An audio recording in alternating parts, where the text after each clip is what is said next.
Om Purnamada Purnamidam Purnat Purnamudachyate Purnasya Purnamadaya Purnameva Vashishyate. Om Shanti Shanti Shanti. Jai Guru. This particular mantra, always and continue to peace, bring such Shanti, the peace, the quietude, the calmness. I still remember all our feelings when we used to go as young, little better than the 5-6 years old, around 7, 8, 9, 10. In our time of the growing up, we were beginning to understand, and we used to go early in the morning to those beautiful temples, huge, with a cool marble floor and the sunshine streaming, beautiful open blue sky, and that peace and tranquility. Have you ever reflected this Purnamada? That is Purna. Purnamidam, that is, this is Purna. That means in the theistic language, that is God, powerful, that is Purnam. And this is earth, the world, you and me, our samsara is also Purnam. In other words, I take a little glass full of water from river Ganga. That little water in a homeopathy bottle or this glass or a jug or the entire river Ganga is one Purnam river Ganga. One drop of it will also purify the entire 20 liters or maybe 200 liters of the water in the tank. This is the power of Purnam, power of the holiness, power of one person, Jesus Christ, Buddha, Muhammad, Mahavir, Jain, Guru Nanak, Guru Gobind Singh, Vivekananda, Paramahansa Ramakrishna, Holy Mother Sharada, Mother Mary, and Mother Fatima. They all have brought to the world like you and me. Today, welcome today, a beautiful. Our firstly topic is very interesting, so pay attention today now to get you to introduce to. So start thinking of it, and those of you reflect upon it and think of it. Join the Sundays with your questions. I'm having wonderful questions and sessions on Sunday, and we will send you the link in this as well as separately for you to join in, even if you are way away from this little city, Pune in Maharashtra, India, far away. Welcome to join in through maybe various time zone, but through the link virtually join in. And this is the topic today is the power shortcut to becoming one with God. The power shortcut. The story becomes, how did this topic come in?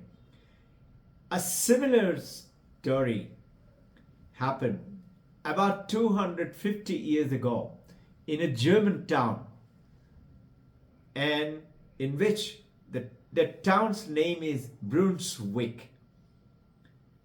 And a very famous mathematician 250 years ago, one of the pioneer great mathematician called Friedrich Gauss.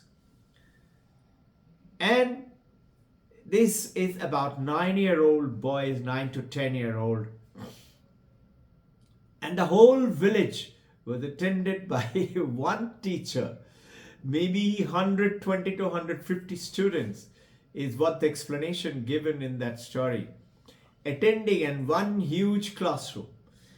And one teacher who is supposed to be a German, very severe looking teacher, ancient time. It does not mean that the Germans are severe. It means that that particular teacher, that time, Today, of course, they have wonderful educational concepts and comes in and teaching the boys mathematics. Now, the German teacher came and told the boys, okay, boys, and those days boys had little slates and had to write with a chalk. And comes down and said, I want all of you pay attention and add up 1 plus 2 plus 3 plus 4 plus 5 plus 6 right up to 100 and tell me what is the total number. And the master who was teaching them knew the boys and girls are going to take some time, so he thought, I will quietly snooze off for a little bit time sitting on my chair. As he finished talking, this great mathematician called Friedrich Gauss, as he finished talking, he stood up and he said, here it is. Imagine the surprise in the face of that master. He was shocked. And he was wavering with that cane in his hand to give him a couple of them for making a joke out of him. He said, how is it possible? He just finished talking and he gave the answer. But anyway, he thought, let me keep that beating at the end when I show it to him that he is wrong. He didn't check the slate. He put the slate down on his table. Imagine there are 100, 120, 150 students. They give him all slowly and they took a lot of time to give it and he was waiting. And at the end of it, he goes through all the slates. Quite a few were wrong and some of them may have been correct. And when he comes to the last slide on the pile, which was called Friedrich Gauss, and he was shocked. 5050. He looked at Carl Friedrich Gauss. How did you do it? All Friedrich Gauss did, he found that 1 plus 100 is 101. And he found this is a pair. 1, the first number, and the last number, 100. 1 plus 100 is 101. He found there is a beautiful harmony. 2 plus 99 is also 101. He found 3 plus 98, that is the third number from the beginning and third from the top below is 98 and 3 is also 101. He immediately found out 1 to 100 are how many pairs? 50, and he multiplied and he found the answer 5050. Today, of course, you and I have studied in the school days that it is n is the number plus n into 1 divided by 2. N plus n multiplied by 1 divided by 2 is n into n plus 1 divided by 2. Remember the number? It gives you the same. N is, you take the 100, n plus 1 is 101 divided by 2 is 5050. You and I know that today because we have been taught through a formula. But Carl Friedrich Gauss discovered it like that. And this story is written by, and which gave me the thought of today's talk, is this is the power shortcut to becoming one with God. And this is actually speaking, remembering the long time back, Swami Sarvapriyananda had met this gentleman who is the writer of this particular book called Art of Shortcut. He is talking about in mathematics, in life, and he happened to meet Swami Sarvapriyananda in Bahama, and his name is Marcus D. Satoy. I will show you the book on Sunday, and we are going to talk about this n into n plus 1 is there is a process. And thinking about it, it struck me and taken into that there is Advaita Vedanta, which you and I are now taking up the journey, along with the powerful sessions of theistic religion, bhakti, to karma yoga, work selflessly without expecting result, to Raja Yoga, through meditation, through Patanjali Yoga Sutra, attain samadhi, and to Jnana Yoga, to know. Advaita Vedanta says there is a shortcut. And that art of shortcut we are going to discuss in detail today. This moment, I'll give you a little bit of the hint of it for you to reflect upon it, think about some questions. And this is exactly the purpose of the power shortcut to becoming one with God. Is there a shortcut? Advaita Vedanta says yes, there is. And we are going to refer to that shortcut through the very powerful Vidyaranya Swami, about 700 years ago, is writing through Panchadashi. Panchadashi is 15 chapter. In 15 chapter, you can imagine these many pages. There are about 240 pages of the book. And this is written by Swami Nityananda, Swami Swahanananda, Swami Sahanananda of Ramakrishna order, who have the great, among the many spiritual organizations, bringing this world, Ramakrishna mission, bringing this world of ancient Upanishad on the lines of Vivekananda, the way he brought up to this bringing, he became the pioneer, the pivotal member to take it to the world. The Hinduism brought it to the West, and also the ancient rich heritage of Vedanta. He is considered the Veda Guru in the Western world. And those of you who heard my earlier talk, Philip Goldberg, he's writing American Veda on talking about how Vivekananda took, and 20 years later Paramahansa Yogananda took this drive into the American world, into bringing Vedanta by Swami Vivekananda, and he established Vedanta ashram all over America and England to bring it to the world. And just going off for a short while, which is the principal philosophy, why I'm talking to you today and why we do this every Thursday and the Sunday, understand. Vivekananda says my whole life can be summarized in 2 sentences. Just think, powerful, young, 39 years age, he left his body. Just about 18 years, he had started talking and spreading the word. And the books that he has written, 8 of them, it's difficult to finish reading. And the books which have been written on his books is unbelievable. One of them is the latest, Ayan Maharaj is talking about this Vedantic cosmopolitanism, how this Vedantic cosmopolitanism, the explanation of the Vivekananda's talk in the Western world. And you know who he was, Ayan Maharaj? He is Medhananda Swami now. He is no more a brahmachari. He's become a Swami. Brilliant scholar.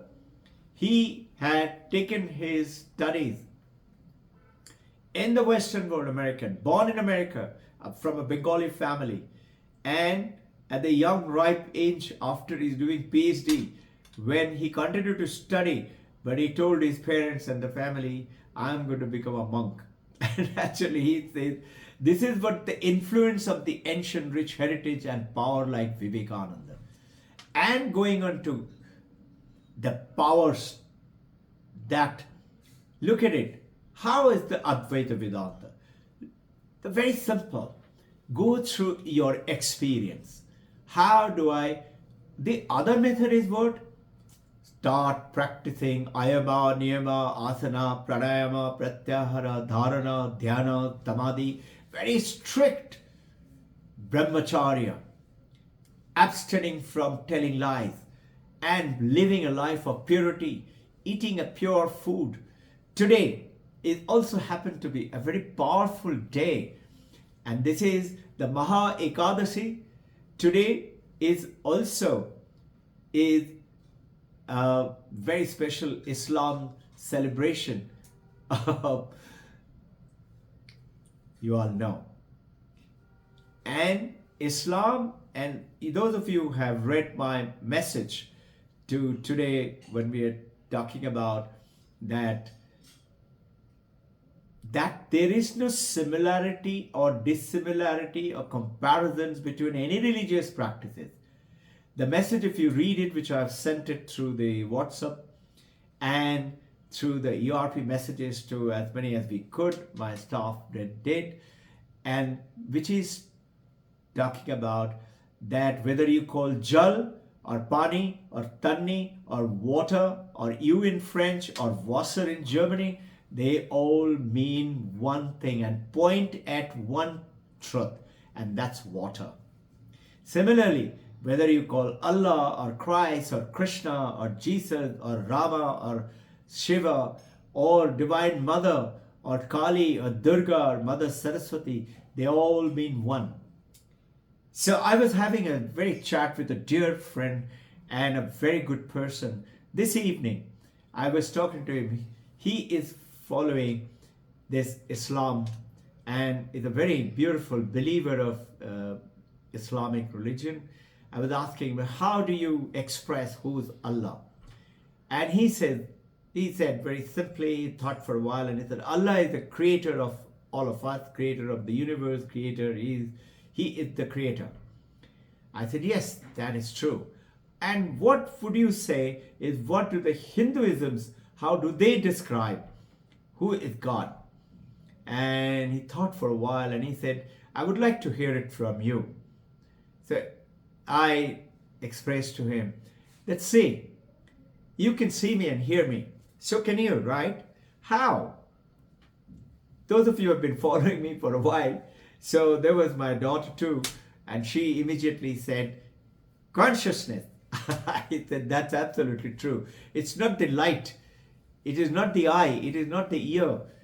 It is none of the five senses or the brain or the mind. It is the consciousness. You may be seeing me, hearing me, but if you're in coma, you are absolutely gone from this world. You cannot understand, see, listen, touch, have fun, learn anything, do anything at all. So, what is an object? Definition of an object. What is an object? Explain object. And it is important in this power shortcut to the ultimate religion, which Vedanta says it is possible in this life alone that you could, instead of strict following of those principles, it doesn't mean that you do vyavachari, meaning continue to do wrong thing and just do a little bit of talking or reading a book or something would help. No, it would not. But following all four principles, living with purity, living with most important, satyameva jayate, truth alone will make you win in life. When you do that, you will find it is possible. And Vedanta goes ahead and tells us, if you follow Vedanta, and if you understand, and Shravanam, Mananam, Nididhyasanam, listen carefully, ask right question, Mananam, reflect upon it, ask further question, bring clarity, and Nididhyasanam, make it your own. How? An example would help. Just like you never forget the taste of vanilla ice cream, or when you learn to swim, you never ever forget to swim, or learning to walk when you learn to walk. But you do forget Charles' law, Boyle's law, Faraday's law, Ohm's law, or even what is written in Ashok Stamba, Satyameva Jayate. Many people have forgotten. I keep talking to them. Why? Because we have not made it our own. Nididhyasana, which we have made, vanilla ice cream, or a taste of an alpha and the mango. We don't forget it because it is tasting, it is enjoying, it is having fun. Now, all this together is called object. Is the definition is whatever you can say this is an object. If I say this mug is an object. This hand is an object. This cloth is an object. This book is an object. This mind is an object. This thought is an object. This love, this affection, this confusion, this understanding, this not understanding, this is an object. So object and subject. What is subject? How would you define subject? That in which you cannot say this. Very simple. Very baby's language. What you cannot say this, do. And that is Taittiriya Upanishad and Vedanta, Advaita Vedanta says consciousness, Chit, Samvid, Chaitanya, various names mean the same thing. Consciousness. You cannot say this consciousness. Just imagine. You can even say this light. You can say this sunlight. You can say this air in the room. But you cannot say this consciousness. Consciousness as per the ancient rich heritage of Vedanta and the modern science today. Bernard Kastrop is today one of the latest philosophers. He's making a lot of stir in the world about his.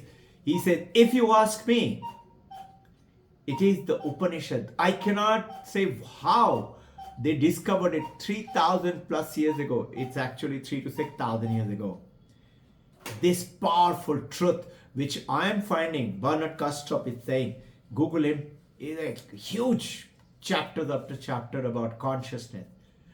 Or very famous, even Thompson, the philosopher, or Ned Block, or David Chalmers from New York University, Mind Brain Consciousness Unit, or David Clooney from Harvard Divinity School. Everybody's talking about this particular consciousness. So now, it is very difficult to follow the path of theistic religion. I was talking to this Islamic friend of mine. It's very difficult. But, yes, it is attainable, but will take maybe many births. Maybe this birth, if I follow it sincerely, judiciously, maybe. But Advaita Vedanta said that the power of Vedanta, Advaita, is in this life alone you would attain if you mananam and nididhyasanam, after listening, shravanam, asking question and finding the truth and become the truth. How do you become the truth? Just like if you're a girl or if you're a man. Do you have to become a man or become a girl or become a human being? No, you remember we were told in the school days, bandar, gada, chuha, donkey. But we are not donkeys and monkeys. We are human children of human being. We don't have to become one. We are one. We are consciousness. When I'm unconscious and in coma, I cannot see, understand, touch, hear anything. It is like an example would help. Think, did you know this dark sky? Rainy days, there are clouds, but clouds will go away. But the dark sky at night. But did you know the sky, though it is dark with our visual eye, is flooded with sunlight? So what? Yes, but you can't see it. Why? Because there is no object reflecting on it. Meaning, example is a moon. If the moon comes in the line with the sun and the earth, the moon starts to have a full moon or a partial moon. And you get the moonlight on the earth. And you say, what beautiful moonlight. That is not moonlight. You know it now, technically, scientifically, the sun's light. Where did that sunlight come from? Just think, moon was there. It is coming in the dark sky, passing through that flooded with the sunlight to reflect. Or a satellite. You see the satellite through a telescope. How? Because it reflects the sunlight in the dark sky. Or a comet. Halley's Comet. Many of you have seen it, though people say don't see it, it will bring you curse. Those are all, of course, stories. I do not know wrong or truth. Halley's Comet shows you that light. Halley's Comet does not have light. It reflects the sunlight. Another example. Driving on a climbing mountain up. When you are going towards the mountain, the road is climbing up to the top. When your light, headlight at night, when it is showing towards the mountain, it shows the mountain, that rock, the tree, the jungle, maybe some burning, glowing eyes of birds or animals. And when it turns to the sky, dark sky, you only see your headlight beam little bit, and then it vanishes into the dark night. Unless a bird or some insect flies through that light, that headlight, then you see that bird. That headlight is reflecting like a comet, like the moon. Just like that. This consciousness.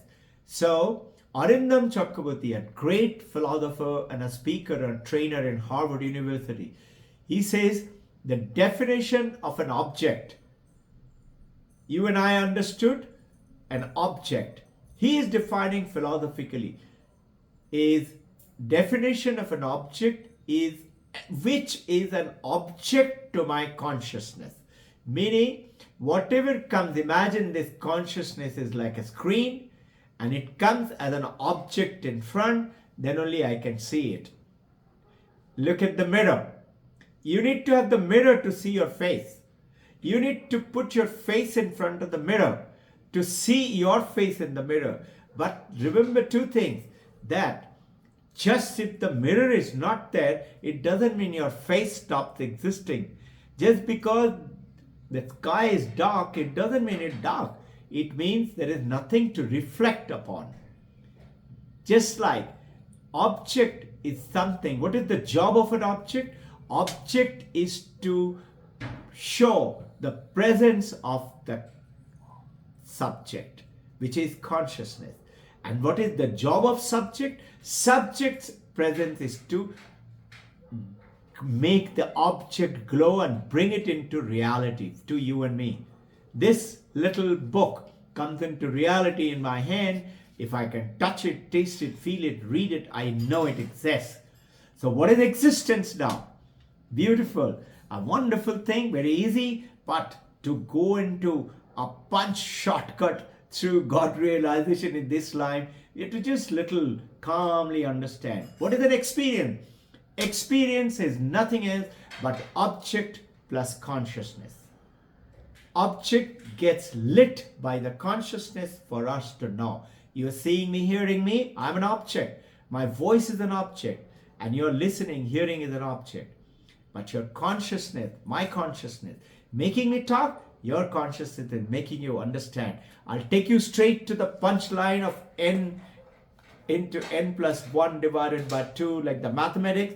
Is the Panchadashi is in the first, second, third stotra, first and second stotra, Panchadashi, Vidyarana Swami, about 700 years ago, he has written down a powerful Advaita Vedanta Stotram, and in which he goes ahead and explains. I will just read out the very simple, cut to the essence, here and now, in this life alone. So in Panchadashi, Vidyaranya is reading out. In the third stotra, Shabda Sparshado Yoga Vidya Vaichitra Jagate Prithak Tato Vivakta Tat Samvid Antarakshana Vidyate. I'll repeat that. Shabda Sparshada Yoga Vidya Vaichitra Jagare Prithak Tato Vivatra Tat Samvid Aitarakshana Vidyate. What does it mean? He says the subject and the object, the experiences are many.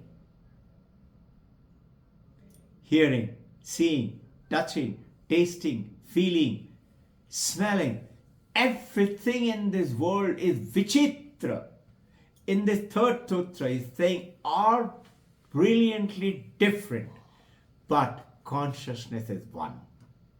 That one consciousness alone, Shabda Sparshada Yoga Vidya, Vichitra, Jagati, they prithak, they are separate, but Tato Vivakta, Tat Sambit, he says, Aitarakta navidyate. They are not separate. It is only one consciousness which is illuminating, like the one sunlight illuminating the satellite, the Halley's comet, the moon, any bird flying through at that level. You try to see it and you see it.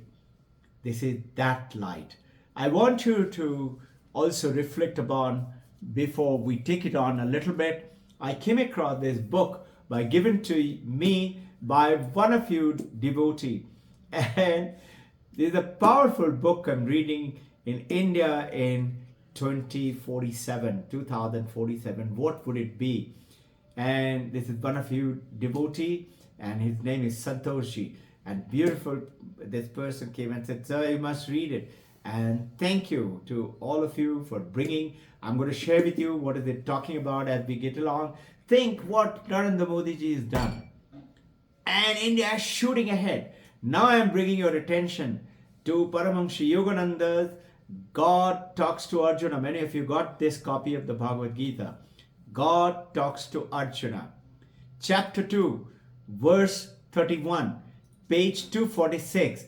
In the 6th paragraph is talking about the world famous historian Houston Smith recalled that in 1950 this statement was given that India the conquered would conquer her conquerors in 21st century. It's happening.